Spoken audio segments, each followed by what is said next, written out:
जरा सोचो तुम एक दिन उठो और न जाने कैसे तुम्हारे अंदर करिश्माई शक्तियां आ जाएं। कुछ ऐसा ही होता है हमारी आज की कहानी में। कहानी की शुरुआत में हम रूमी नाम की एक लड़की को देखते हैं जो काफी मशहूर चिकन रेस्टोरेंट चलाती थी। वो कभी कॉलेज नहीं गई क्योंकि उसकी माँ अकेले ही उसे पाल रही थी। उसका बाप बचपन में ही घर छोड़कर चला गया था। एक दिन रूमी और बाकी दुकानदार मुश्किल में पड़ गए क्योंकि टायसान नाम की एक कंपनी ने मॉल बनाने के लिए इनकी जगह पर कब्जा करने का फैसला कर लिया। इन छोटे छोटे दुकानदारों को किसी ने मुआवजा तक नहीं दिया। एक रात भाड़े के गुंडे उनके यहाँ घुस आए और रूमी को अपने ही घर से बाहर फेंक दिया। उसकी माँ उन्हें भगाने के लिए पीछे से एक वैन ले आई, लेकिन बदमाशों ने उसे भी बाहर निकालकर जमीन पर गिरा दिया। जोर से गिरने की वजह से वो उसी वक्त बेहोश हो गई। रूमी और बाकी लोग उसे तुरंत हॉस्पिटल लेकर आए, जहाँ उसकी माँ इलाज के दौरान ही मर गई। उसी पल आसमान से आया एक मीटियोरॉइड पहाड़ों से जा टकराया। उसके टकराने से पहाड़ों से निकलने वाली नदी में भी अजीब सी शक्ति भर गई।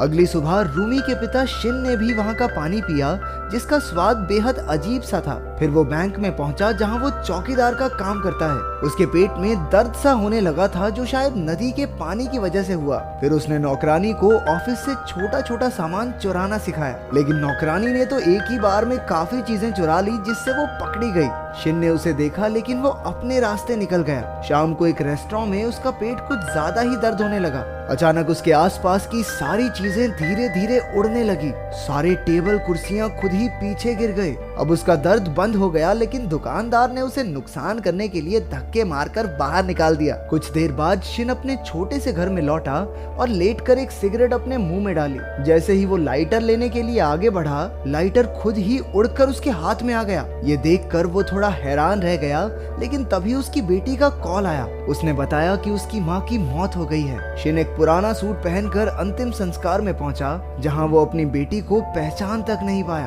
क्योंकि रूमी के बचपन में जब वो उन्हें छोड़कर चला गया था, तब से अब तक उसने रूमी को देखा ही कहाँ था। अचानक वहाँ प्रेसिडेंट मिन आ पहुंचा, जो कंपनी के बदमाशों का लीडर है। रूमी उसे देखते ही आग बबूला हो गई, लेकिन मिन कहने लगा कि उसकी माँ खुद की गलती से मरी है, इसमें कंपनी का कोई लेना देना नहीं है। गुस्से में रूमी उसे पटकने ही वाली थी कि उसके लॉयर किम ने रूमी को रोक दिया। जाते हुए मिन ने बड़े एटीट्यूड में रूमी को पैसे भी दिए, लेकिन रूमी ने पैसे उसके मुंह पे दे मारे। इसके बाद शिन रूमी के रेस्टोरेंट में गया, जिसकी बर्बाद हालत देखकर वो भी दुखी हो गया। गुस्से में उसने हवा में मुक्का मारा, लेकिन इसकी वजह से कूड़े का बड़ा सा ढेर पीछे गिर गया। तभी उसे वो लाइटर वाली घटना याद आई और वो भागकर अपने घर पहुंचा।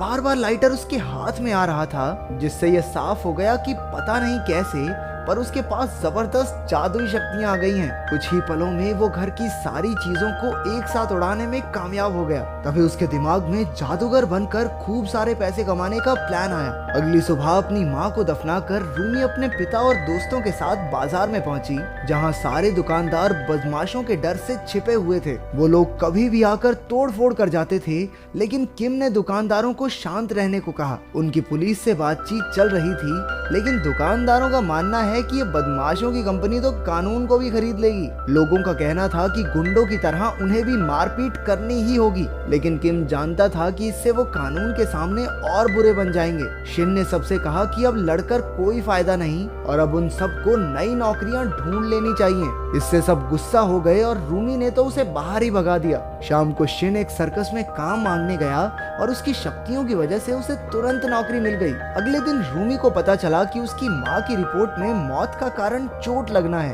और उसके पास कंपनी के खिलाफ कोई सबूत तो था नहीं। जिन्होंने कैमरे से वीडियो बनाई थी उन्हें तक कंपनी ने खरीद लिया। बाद में शिन उससे मिलने आया और कहा कि अब वो पैसे कमाने लगा है, इसलिए रूमी को अपनी पढ़ाई पूरी करनी चाहिए। उसने एक टाई से अजीबोगरीब जादू भी करके दिखाया, लेकिन रूमी को उस पर बिल्कुल विश्वास नहीं था। उसने गुस्से में कहा कि ये सब करके वो बस अपना टाइम बर्बाद कर रहा है, क्योंकि वो बचपन में उसे और उसकी माँ को बेसहारा छोड़कर चला गया था, इसलिए रूमी आज तक उससे नफरत करती थी। शिन ने समझाया कि वो अपने कर्जों की वजह से उन्हें छोड़कर गया था ताकि उन्हें कोई परेशानी ना हो, लेकिन रूमी ने उसकी एक ना सुनी। उसने कहा कि अब इतने साल बाद बाप बनने की जरूरत नहीं है मेरा, और वो वहाँ से चली गई। तभी शिन की नजर कंपनी के बदमाशों पर पड़ी जो दुकानों पर हमला करने जा रहे थे। दुकानदारों को भी खबर पहुंच गई और उन्होंने बदमाशों को रोकने के लिए रास्ता बंद करने की कोशिश की, लेकिन वो बदमाश सब कुछ तोड़ फोड़ कर अंदर घुस आए और लोगों को पीटने लगे। अचानक शिन वहां आ पहुंचा और अपनी शक्तियों की मदद से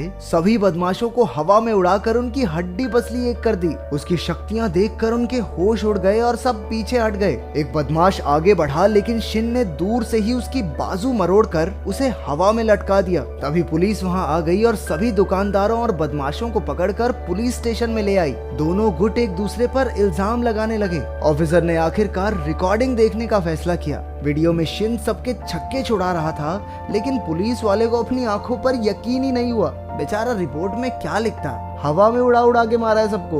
उसने परेशान होकर सबको घर वापस भेज दिया। सभी दुकानदार दुखी होने का नाटक करके बाहर आ गए, लेकिन असल में सभी बेहद खुश थे क्योंकि उन्होंने पहली बार बदमाशों को हराया था। लेकिन रूमी अभी भी अपने पिता से नाराज थी। बाद में शाम को बाजार के बाहर बैठे बदमाशों ने देखा कि कूड़ा अपने आप हवा में उड़ रहा है। जब उनकी खुद की कार भी उड़ने लगी तो सब डर के मारे वहां से भाग खड़े हुए। असल में शिन अपनी शक्तियों की मदद से तगड़ा बैरिकेड बना रहा था ताकि उसकी दुकानों तक कोई बदमाश ना पहुंच सके। जब किम ने उसकी शक्तियों के बारे में पूछा तो वो कहने लगा कि शायद ये शक्तियां उसकी पत्नी ने स्वर्ग से उसके लिए भेजी हैं। बाद में फिर किम ने रूमी को बताया कि उसके पिता बस उसकी सुरक्षा करना चाहते हैं। वो चाहे जैसे भी हों, लेकिन असलियत में उससे बहुत प्यार करते हैं। उधर बदमाशों ने जाकर अपने लीडर से कहा कि अब वो शिन का मुकाबला नहीं कर पाएंगे। अगले दिन रूमी ने आम लोगों से मदद मांगने के लिए वीडियोस बनाई और फिर अपने पिता के साथ भी बात करने के लिए राजी हो गई। उसे डर था कि इन शक्तियों की वजह से शिन के शरीर को कोई नुकसान ना हो जाए। उधर बदमाशों का लीडर कंपनी की मालकिन से बात करने आया।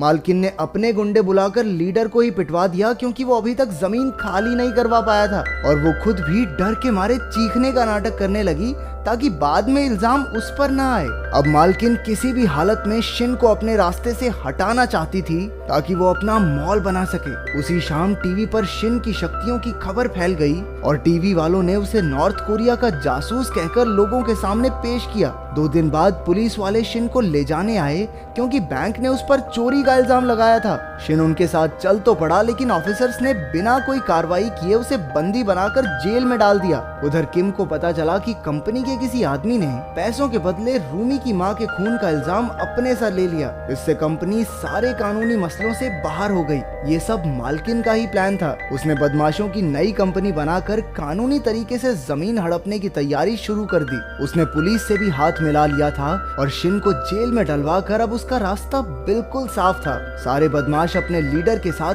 कब्जा करने पहुंच गए। किम ने ये सारी खबर रूमी को दी और उसे वहां से भाग जाने को कहा, लेकिन रूमी आखिरी दम तक लड़ना चाहती थी। उधर मालकिन जेल में शिन से मिलने पहुंची। उसने ऑफर दिया कि अगर शिन उसकी कंपनी के लिए काम करने लगे तो वो उसे छुड़ा लेगी, नहीं तो वो उसे आम जनता की नजरों में देशद्रोही बनाकर ही छोड़ेगी। उधर पुलिस भी कंपनी के ऑर्डर्स पर बैरिकेड तोड़ने लगी, लेकिन रूमी और बाकी दुकानदारों ने छोटे बॉम्ब्स फोड़कर उन्हें रोके रखा। लेकिन पुलिस ने तो जेसीबी की खुदाई चालू कर दी। सारे दुकानदार अपनी जान बचाकर भागे। रूमी ने देखा कि एक आदमी मलबे में फंसा हुआ था और वो उसे बचाने लगी। तभी अचानक से जबरदस्त धमाका हो गया। दोनों उड़कर साइड में आ गिरे और लोगों ने उनकी मदद की। आखिरकार पुलिस बाजार में घुस ही गई। रूमी बाकी दुकानदारों के साथ दरवाजे बंद रखने की पूरी कोशिश कर रही थी। उन्हें छत तक पहुंचना होगा, नहीं तो पुलिस जरूर उन्हें जेल में डाल देगी। उधर जेल में शिन ने अपनी शक्तियों से एक पुलिस वाले का फोन छीना और लड़ाई की खबर देखने लगा।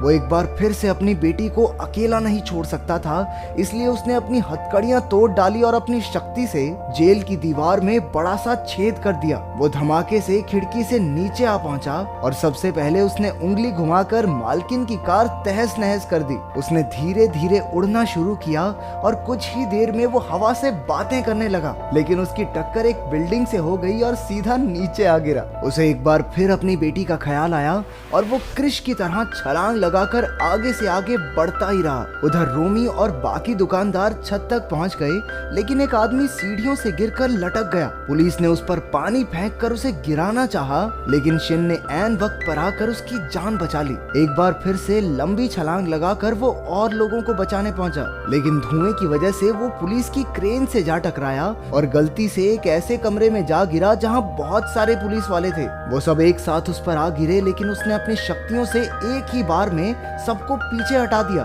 शिन एक बार फिर अपने मिशन के लिए उड़ गया। उधर किम सबको सीढ़ियों से दूसरी छत तक पहुंचा रहा था, लेकिन रूमी लेट हो गई और पुलिस वालों ने उसे बंदी बना लिया। बाकी पुलिस वाले भी वहां पहुंच गए और दुकानदारों को बुरी तरह पीटने लगे। मौके पर पहुंचकर शिन ने एक ही बार में सबको उड़ाकर दूर फेंक दिया। हजारों पुलिस वाले मिलकर भी उसकी ताकत का मुकाबला न कर सके। उनसे निपटकर शिन ने अपनी शक्ति से सभी दुकानदारों को एक साथ छतें पार करवा दी। अब वो अपनी बेटी को ढूंढने निकला, लेकिन वो एक क्रेन के डिब्बे में बंद थी जो नीचे गिरने ही वाला था। उसके दरवाजे से एक पुलिस वाला गिरने ही वाला था कि रोमी ने उसकी मदद की। तभी शिन ने वहां आकर अपनी ताकत से पूरा डिब्बा ही सुरक्षित छत तक पहुंचा दिया। इसी धमाके में रूमी नीचे गिर गई, लेकिन जमीन से टकराने से पहले ही शिन ने उसे बचा लिया। अपनी बेटी से एक आखिरी बार माफी मांगकर शिन ने खुद को पुलिस के हवाले कर दिया। पूरे 4 साल बाद वो जेल से रिहा हुआ और उसने देखा कि पुरानी दुकान की जगह कुछ भी नहीं था।